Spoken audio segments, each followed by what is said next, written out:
Hello, everyone. This is Anna Maria Toronto, Vice President of Marketing at Cincy. Welcome to today's webinar, PDGM in 2020, What It Means for Home Health Agencies in 2019. Today's presentation is being recorded, and a link to the recorded webinar will be sent to all attendees this week. Please note that all attendees are muted during today's presentation. If you have questions at any point, please type your question into the chat window on your control panel. At the conclusion of the webinar, we will review the questions and answer them accordingly or follow up with you individually. Today, we welcome Keith Borak, who will share his insights and expertise on this hot topic. Keith is a Vice President and Principal at McBee Associates, where he leads McBee's post-acute consulting practice. He has more than 30 years of strategic, operational, and financial leadership experience with both freestanding and health system, home health, and hospice organizations. Additionally, he has experience with senior care, infusion, retail, and closed-door pharmacy, as well as durable medical equipment operations. Keith proactively delivers his experience and expertise to improve the clinical and financial outcomes of providers in the post-acute care space, particularly as they integrate with the acute care environment. Thank you, Keith, for joining us today and presenting on this hot topic for the home health industry. Thank you, Anna Maria. Good afternoon, everyone. First of all, thank you for allowing me to take up a little bit of time and to hopefully share some information that you will find very valuable. I want to give you a little bit more of my background just to give you perspective because to me, context is really important. Before I got involved with home care and hospice many years ago, I spent time as a commercial lender, believe it or not. And that taught me a lot, being a commercial lender, taught me a lot about why businesses are successful and why businesses fail and what the underlying drivers are for some of those. And frequently, failure is a result of lack of preparation or lack of anticipation. And my hope is today that as we look at PDGM and what's going on relative to the implementation of it, which is projected for January of 2020, that we start the preparation piece of it because it's that important. We're going to go over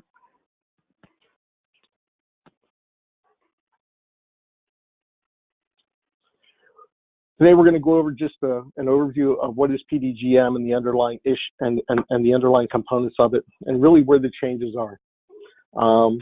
But the biggest piece of it is going to be identifying the impacts and what it's going to mean to not only the clinical side, but also the operational and the financial side of the house, and then action plans for how to move forward, how to prepare for the future. Now, part of this will be that, and as we review this, there's some things that you're going to want to do right now and start actively. In fact, most of the work underneath PDGM, I would argue, are things that home health agencies should have been doing for years. It's just that there wasn't necessarily as much of a consequence as there will be under PDGM. To some extent, that is true.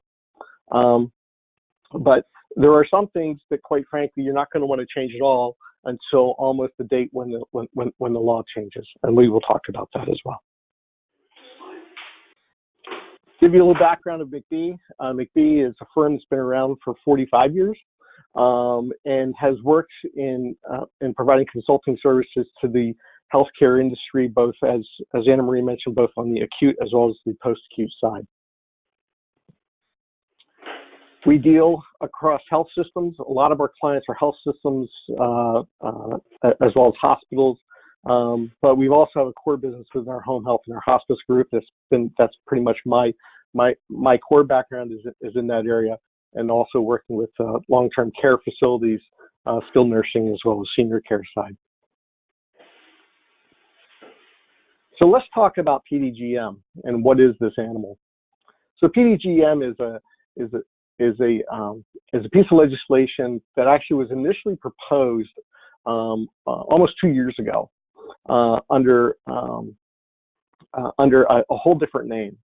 But basically, it is a rule that the Congress actually drove coming out of the Balanced Budget Act of 2018 that requires an implementation on or after January 1. So it doesn't have to happen on January 1, so it's on or after. It's stated to be, or at least in the minds of CMS, to be budget neutral. There are behavioral adjustment guardrails that are to be placed within it. They wanted stakeholder involvement. That's why it took time. CMS actually had to bring in people from the outside to help them understand and develop the model. It prohibits a therapy volume thresholds for payment amount. So one of the things I talked about just earlier was, there's some things that you aren't going to want to change right away. Wholesale changes within therapy approach is not advised because we've got to get through the end of this year. But it also requires a 30-day payment unit. 60-day episode, but a 30-day payment unit, and that's going to have some implications that are pretty important that we walk through. PDGM replaces the home health prospective payment system, and as I mentioned before, it's 30-day periods instead. It eliminates therapy and enacts a new loop of determination methodology. So right now, as we all know, if we've got 5 or more visits, and that as long as they can be substantiated from a clinical documentation, clinical needs standpoint, everything above that is paid at the full amount. But anything with 4 visits or less is at a per visit rate. That changes substantially underneath this legislation. Also, just wanted to note that it's possible that PDGM could be rolled out state to state or in regions to regions. There's a couple options out there that we're still waiting to find out what the full plan is, if it's going to be a wholesale implementation or if it's going to be regional or state to state. But some of those decisions have yet to be fully determined. So why would CMS want to make this change? Well, it's no secret to the industry and those who have participated within home health for years that the CMS kind of has considered, because of all of the bad press by quite frankly people who are the majority but give the industry a bad name, that we're all a bunch of crooks in this industry. Nothing could be further from the truth, but it seems to be an impression which is out there. And some of the large disclosures that were out there a number of years back didn't help that. But I think there's other reasons as well. Quite frankly, they're not seeing the outcomes. They're not seeing prevention of readmissions with the implementation of home health the way they would expect. They are seeking ways to eliminate ways that providers can eliminate, or I'm sorry, can manipulate reimbursement. If you look at the sheer complexity of this rule, gaming the system will be extremely difficult. CMS probably is looking to get rid of low quality providers.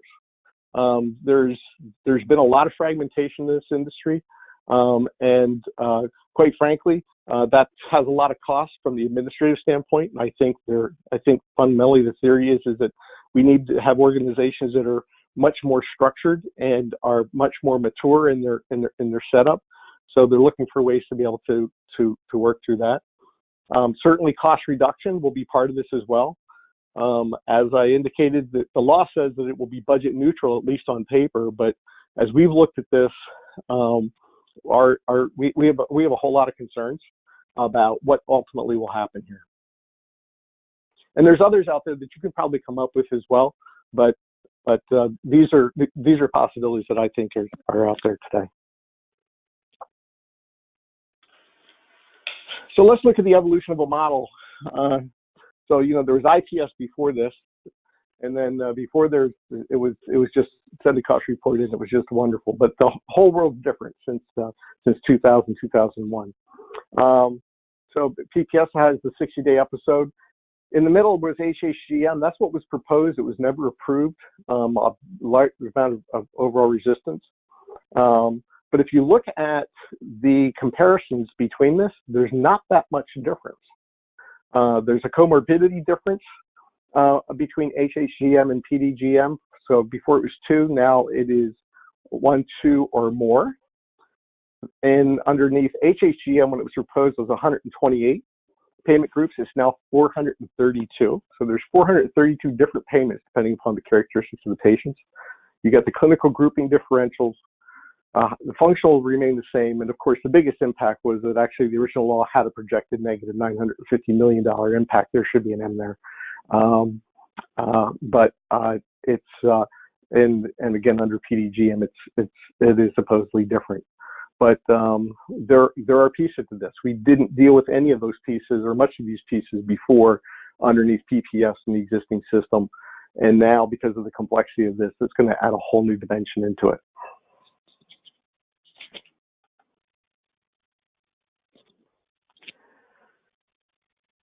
So let's talk about behavioral adjustments.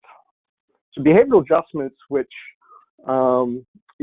basically Medicare put in $1, came up with a percentage that it is adjusting the base payment because it believes that providers, in response to the implementation of this law, will take certain steps on historic data in order to improve their performance to be able to do better, or to do better than they otherwise would have demonstrated historically with the new law. And the number they came up with is minus 6.42%. Quite frankly, it's not confirmed. The adjustment methodology, which is out there, there's been a lot of pushback within the industry on this particular point. But they've pretty much indicated that, yeah, we can do this. And of course, they are going to look at it in future years, looking as to, okay, were we right or not? But let's look at the areas. So they think that providers will work towards substantiate the highest primary diagnosis in order to facilitate the highest payment amount, which we'll talk about. They indicated that providers will do a better job in documenting comorbidities, and that providers will find ways to avoid lupus moving forward.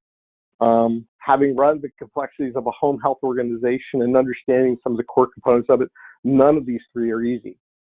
But I think the message here is that unless you work towards trying to improve certain pieces of your business, Medicare has already given you a 6.4% penalty because they're expecting you to do something before they even start. So what's important to understand is we need to prepare for, and in some ways anticipate, because if you just stay still today, you're already starting 6.4% backwards beyond any of the other changes. Lupus under PDGM will be 2 to 6 visits, depending upon the grouping model, with the threshold being in the 10th percentile in the payment group, or 2, whichever is higher. RAPs, so if you're a brand new home health agency created after January 1 of 2020, you will no longer get RAP payments. They're going to continue to be paid underneath PDGM for those organizations or provider numbers that exist then. However, understand that you're going to get a 30-day payment. You're not going to get a 60-day payment. So in effect, you're going to get half the RAP that you otherwise would have, as long as you were diagnosed, as long as all things remaining the same, you would get half the RAP that you otherwise would have before. Obviously, negative impact is going to have experience some big issues. You have an outlier based on 30-day payment, and then there's a market adjustment that's also mandated at 1.5%. So again, lots of moving pieces underneath this. So this is what it looks like. Looks pretty simple, huh? And of course, there's lots of complexities that we'll go through here just step by step on it. So the first point is the admission source and the timing. So whether or not where the patient is within the 14 days leading up to the admission to home health is critical as a first step in understanding and quite frankly, Medicare is seeking to pay more for patients who are coming out of an institutional or hospital type setting than they are for people who are coming out of and who are admitted through a physician from the community. It's just part of what that process is. Institutional will be paid at a higher rate. A patient is considered as institutional if an acute or post-acute stay occurred within the last 14 days. So that post-acute stay would include SNFs, okay, or subacute units. If that patient is being discharged out of a subacute unit as a result of an acute episode of care, that first period will be considered an institutional period. All right, and of course it's community if there's no acute or post-acute stay on the flip side. So one of the questions that you have to start asking yourself immediately is, where do my referrals currently come from? And how is that going to change and begin to impact my business? And how do I start preparing for that? Or what changes do I have to start making right now from either a marketing relationship standpoint, quality reporting standpoint? There are a whole lot of implications with that. The payment is, as I indicated before, is based upon 30 days instead of 60-day episodes. But only the first 30-day period is considered early. Okay, so there's early, there's institutional versus community, early versus late. Well, something is only early if it's the first payment period following an acute discharge. So that means that the second, you're going to have a step down because it's going to be considered community. That's not something that many people realize, at least early on, but it does. But that's what's going to happen. If a patient has a lapse of 60 days between the time one home health period began and the other, one home health period ends and the other starts, then it would be considered early. But let's assume that the patient went through the physician's office, it would be an early community, okay? Or it could be an early institutional if it resulted in another, as the result of another acute stay. However, the certification period for the OASIS remains 60 days. So it's a new OASIS is not required across that, which has also led to some overall confusion as to what's what. But that is how this is designed right now. Clinical groupings. There are 12 clinical groupings. MMTA, which is the Medication Management Teaching and Assessment, used to just be one underneath the original proposed. They have now made it 6. Actually, it's 7. The 7th being the other. So the primary diagnosis is going to fit into one of these components, and it's going to be mapped to it, which will then drive the grouping, which will then drive the reimbursement. Okay. Underneath PDGM, and if you look underneath all the pieces, wounds are going to be targeted to have the highest level of reimbursement from what we can tell. However, understand that wound care is very expensive. Okay, so anyone trying to target wounds and not being prepared for managing those issues probably are going to end up having issues. But it's certainly something that needs to be looked at. And here are just a mapping to the primary reasons for the encounter. Again, it's got to be the primary reason for the home health encounter, as being what your primary diagnosis is.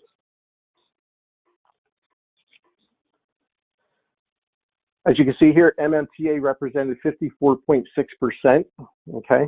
And so that's why there was a lot of pushback initially. But all the other numbers had not changed within this model, but the MMTA got broken out strictly because of the complexities that are underneath it.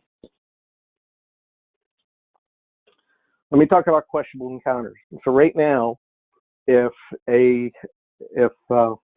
OASIS is submitted, and the primary diagnosis is sort of outside the realm of logic from a why would this patient be getting home health? Maybe they either A, shouldn't qualify with this primary diagnosis, or B, what the primary diagnosis is that it's so severe that they should probably be on hospice or something along that line. Now it's just kind of passed through, and there's no change. I think there's the ability to, but there's not been any real red lights that are put up underneath PDGM. The questionable encounters are going to be rejected and then returned to the provider for resolution. In other words, they're going to come back to you and they're going to say, this doesn't make sense. How could, and so will be returned back to you. Codes which are not specific. So weakness is going to be a problem, okay? Or as I indicated, whether or not would it require, or is it too sophisticated for home care? Those are the issues they're going to flag. But so again, be prepared. Start reflecting on some of your current documentation processes as you operate your organizations. Functional levels. This hasn't really changed as much underneath the law. Although what we do here is that we're just breaking it out for low, medium, high, and certainly will have an impact on the fundamental reimbursement. But again, so it's actually an overall combination of issues. Comorbidity adjustment. Again, none, low, or high. But look at the impact that comorbidities can have on reimbursement. It can be up to 20%. Again, depending upon the overall sophistication and what's documented, and quite frankly, certainly how that coding takes place. So those issues become even more important as time goes on.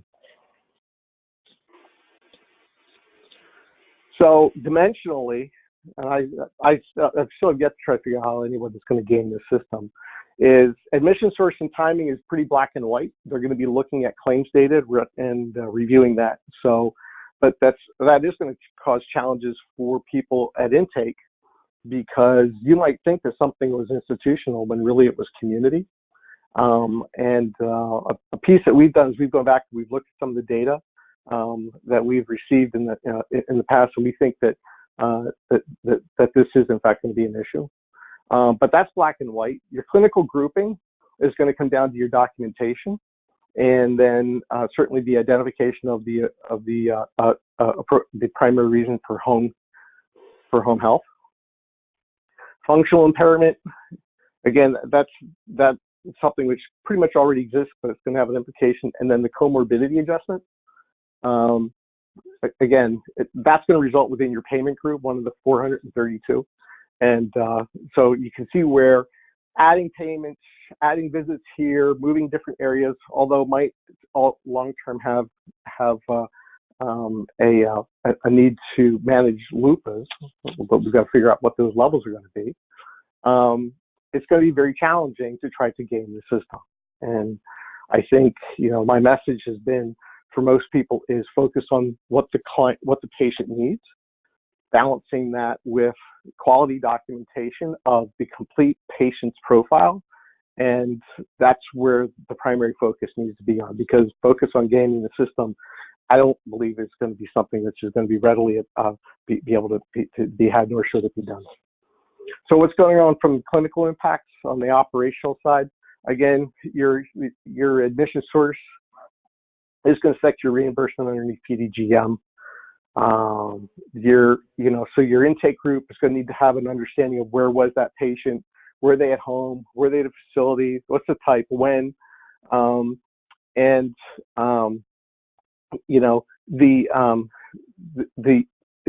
going to require a whole different set of questions. Now, you will still get paid. So let's say that you label something as institutional and you find out it's community, you'll end up getting paid, but you'll get paid at a lower amount than what you had expected. So in the short term, the monitoring of the fluctuations in actual results versus expected results is going to come down to the quality of your intake group to be able to accurately identify where was that patient before they were admitted. So that'll be key. Episode revenue is expected to be higher for patients from institutional as opposed to community, and they've made no secret of that as being one of the primary drivers.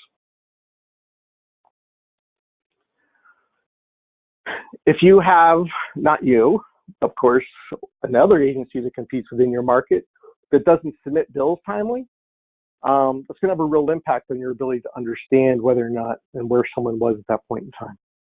And so that, not that there's necessarily a whole lot that you can do about that, but it's just that you need to be aware of it. And then there are some things about the information that just might not be available. And so, again, keys looking at the referral documentation, the common working files, reviewing any other data sources that might be unique to your particular area will be important to embrace.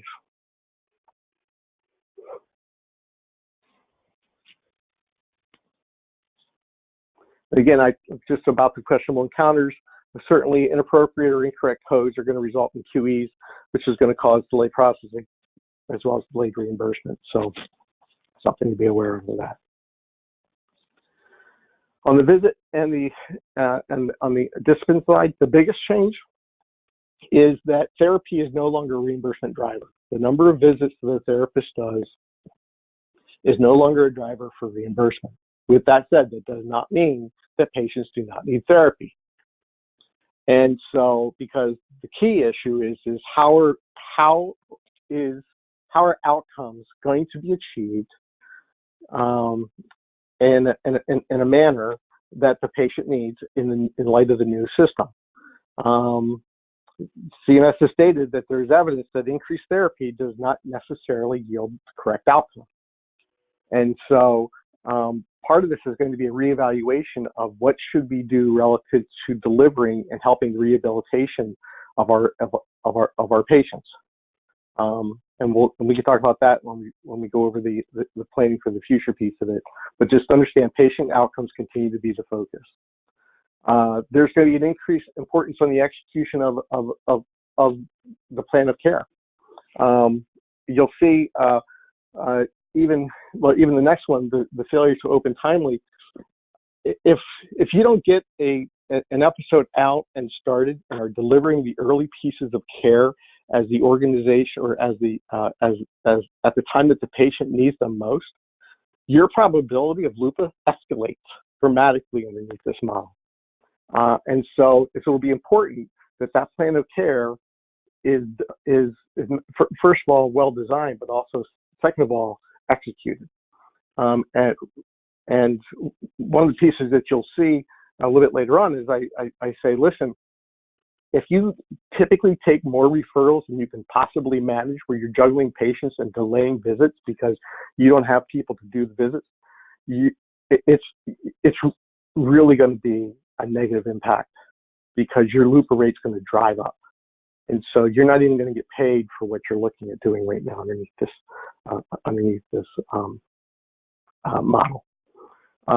You should be looking, and one of the pieces that come out is how can we use technology differently? What platforms can assist us in enhancing our patient outcomes in partnership with live visits? And what's the right way to model that? That will become important when we start looking at the utilization patterns. And then, as indicated before, you've got and you're going to get a reduced payment if that patient is readmitted. All right, you're going to have an impact if that patient goes back in the hospital. So the model totally aligns back into what I believe what their stated goals are. By the way, with that said, doesn't mean I like it. It's just that when you look at what they've done with it, it really pushes it within that direction. More issues, again, as I just indicated, consequence for accepting more referrals. You've got a whole change coming in the approach to episode management. Some people call that the care management plan for the patient. We call it here at McBee episode management, how we managing, making sure that we don't have LUPAs that aren't necessary, but also managing, make sure that we don't have overutilization either, and trying to find that ground. And the tracking of LUPAs and what's a LUPA and what's the levels and what's the thresholds. I don't see how, from a clinical manager standpoint and driving a team, how you're going to easily be able to understand where we are relative to the LUPA piece unless the software is built into it. That is my hope, that our EMR vendors will put some tools in place that will help assist organizations understand where they are. ICD-10 coding is going to be, just coding is going to be the main driver for the grouping. And so you have to have the substantiation of it from a clinical documentation standpoint, the appropriate coding of it as well. But then that documentation and the coding has to include all the primary patient characteristics as well.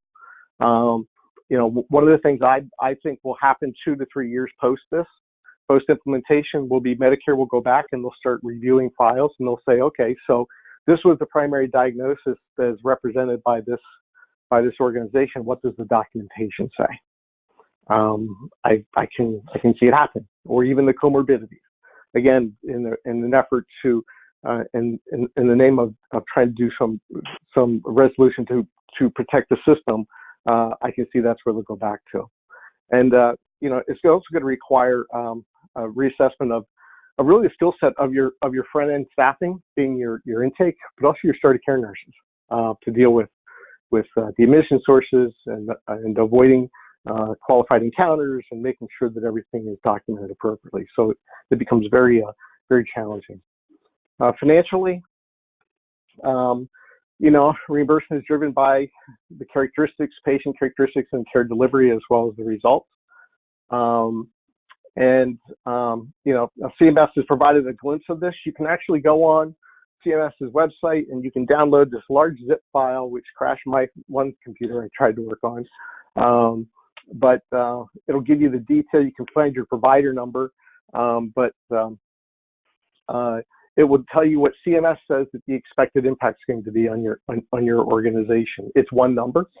Quite frankly, it doesn't provide you the detail that you otherwise would need. But you can see here where the regions are, and see it says that it's 0% reduction, right? But if you look at the geography difference, it's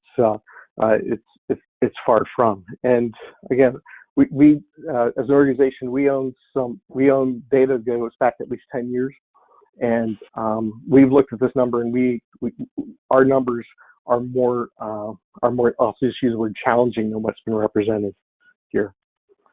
If you're by state, I'll just go through these just a little slowly, but just you'll see where you are as an organization, be able to tell how your state's impacted, at least on the global level. But as I said, at an individual agency level, you can get one number off the CMS site, but it's not going to give you much of an understanding as to why that number happened underneath it.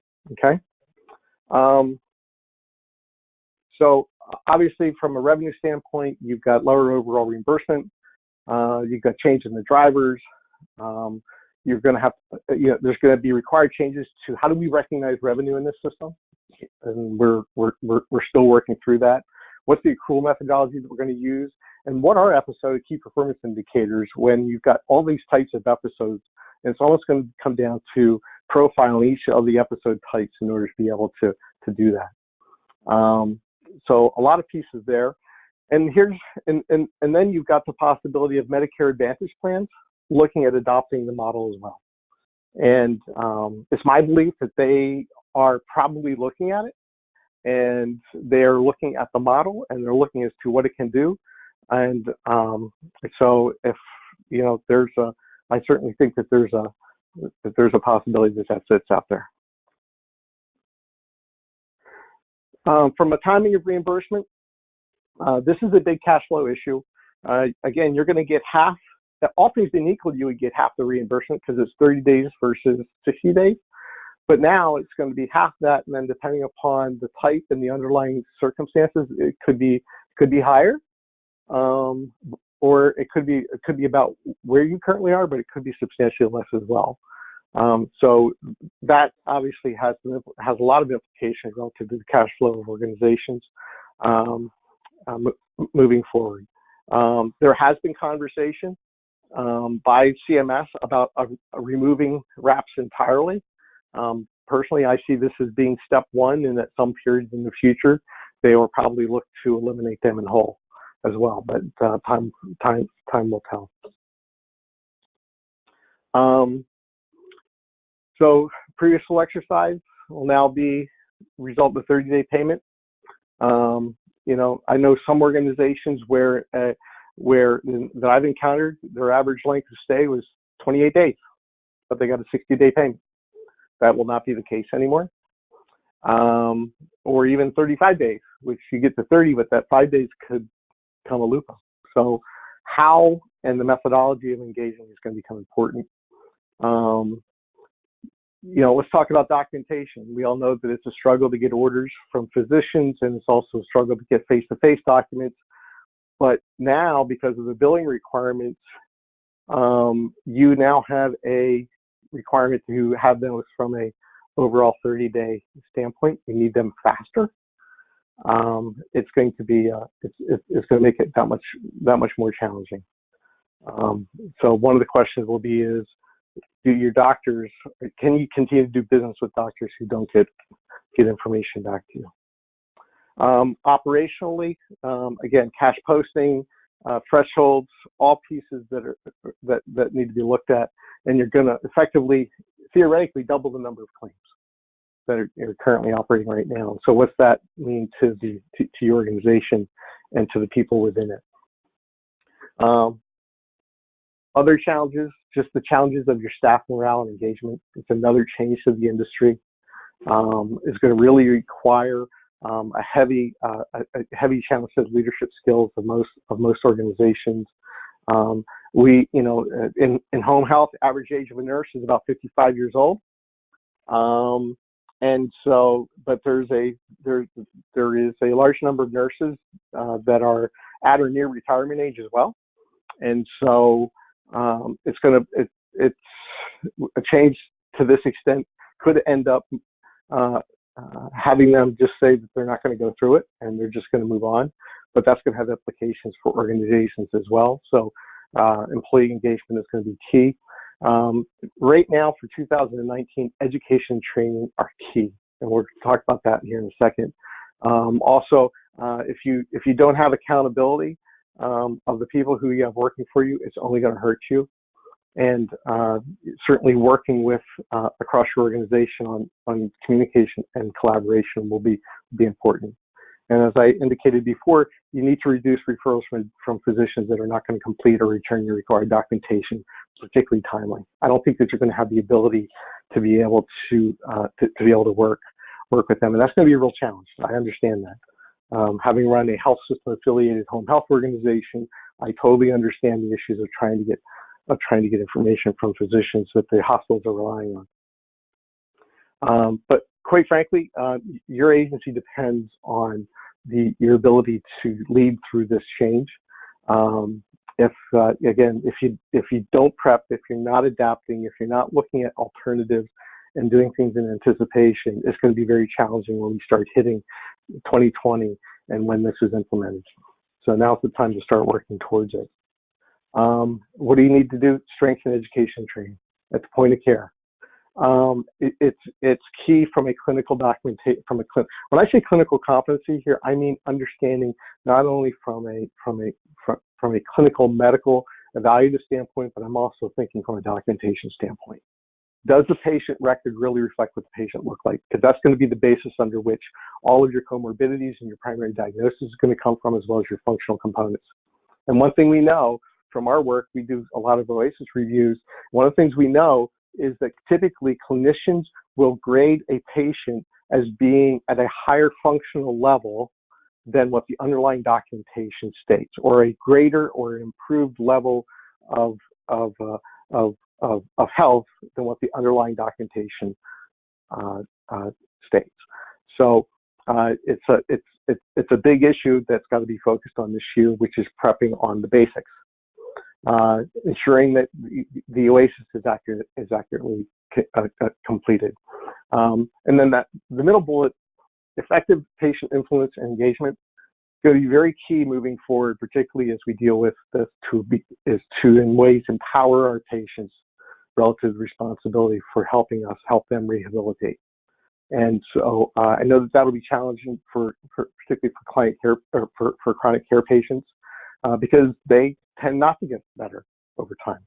And so how do we help them with this, and how do we as an organization help provide care for them in a way that allows us to do that plus remain viable will be very important. You're going to need how you approach episode management from a timeliness and execution of care. Now's the time to look as to what are the excuses as to why we can't get out to see patients and trying to get them resolved today, because they're only going to become a greater issue down the line. You need to have strategies relative to patient outcomes, which relates to not only the people and the individuals that you send out, but how can technology potentially partner with you in order to be able to provide appropriate patient care, increased outcomes at a more cost-efficient manner.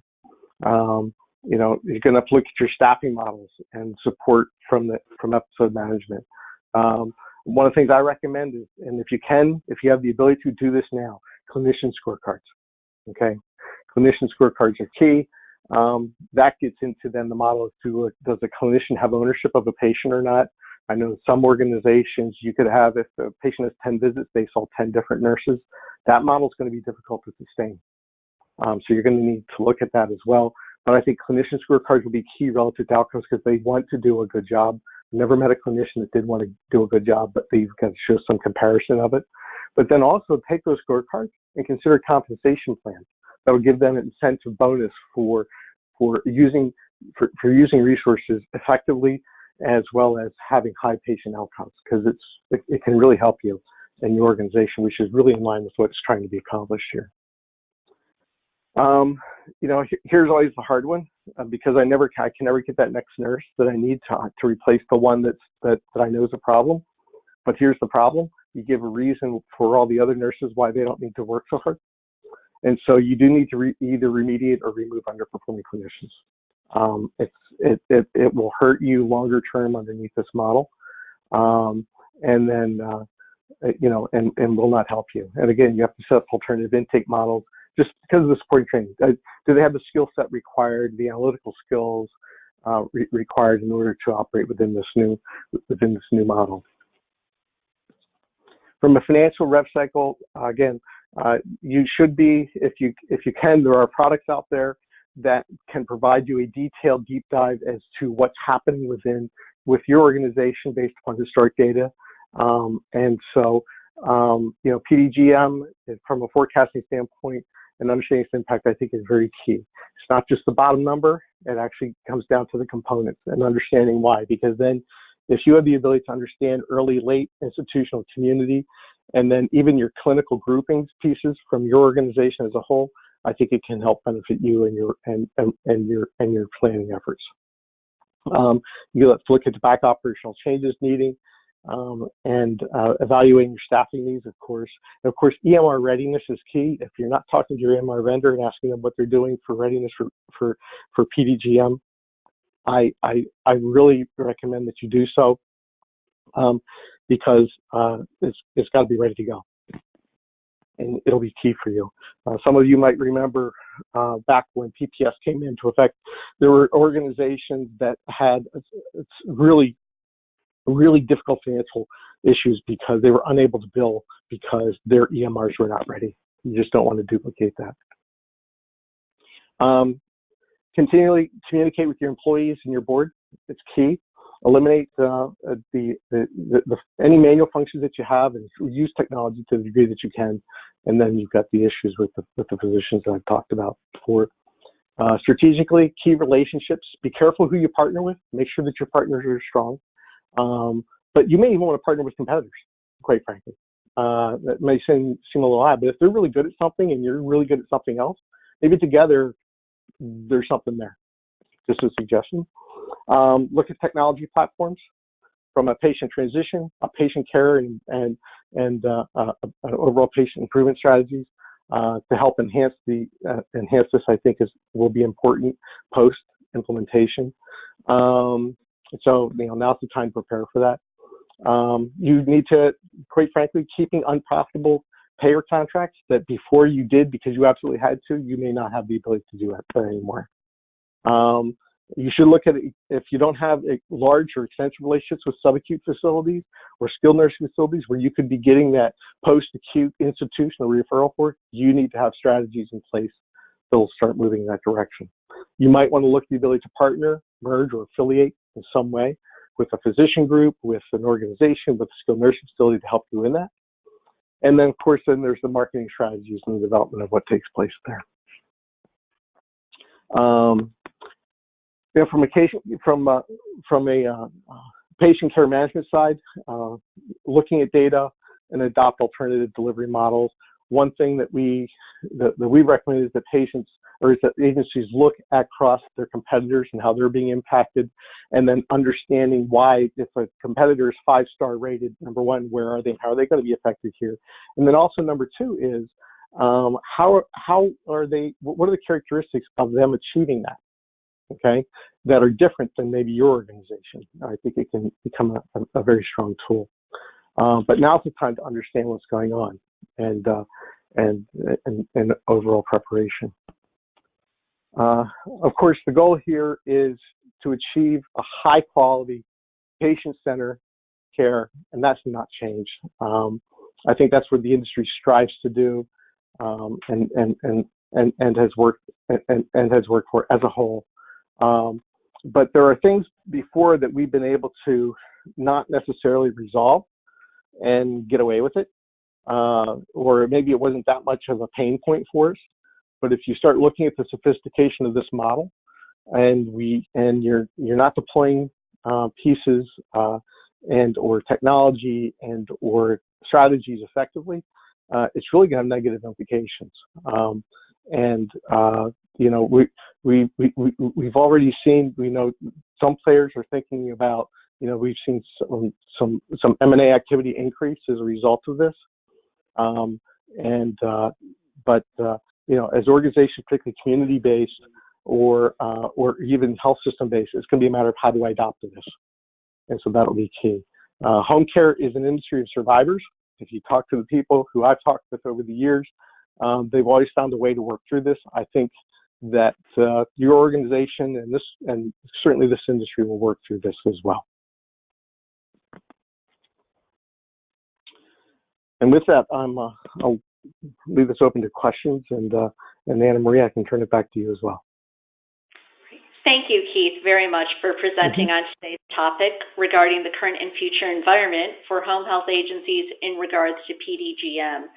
If you have questions regarding the content and the recommendations which Keith presented today, feel free to type them in your chat window. We'll review them and talk about them shortly.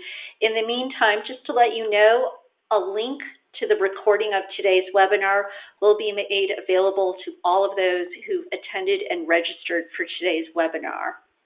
Thank you, everyone, for listening to today's webinar. It was hosted by Cincy. As Keith mentioned today, it will be crucial for agencies to develop key relationships with referral sources and partners, and to explore technology platforms to assist with patient transition, patient care, and improvement strategies. Cincy's award-winning platform allows home health agencies and related post-acute care organizations to engage patients and colleagues via video, email, SMS, secure messaging, and text. Our platform is accessible on any smartphone, tablet, or computer, and on any level of cellular or Wi-Fi connectivity. We are dedicated to providing better ways for you to manage and engage patients simply and efficiently, and we look forward to the opportunity to demo our platform with you and further discuss how it can help your organization survive and, even better, thrive under PDGM.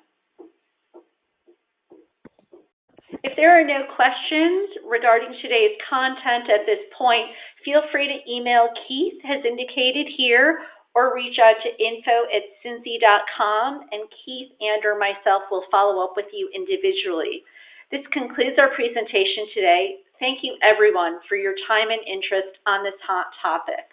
A link to the recorded webinar will be sent to all attendees in the near future and also posted on cincy.com. Have a wonderful day and a great start to 2019.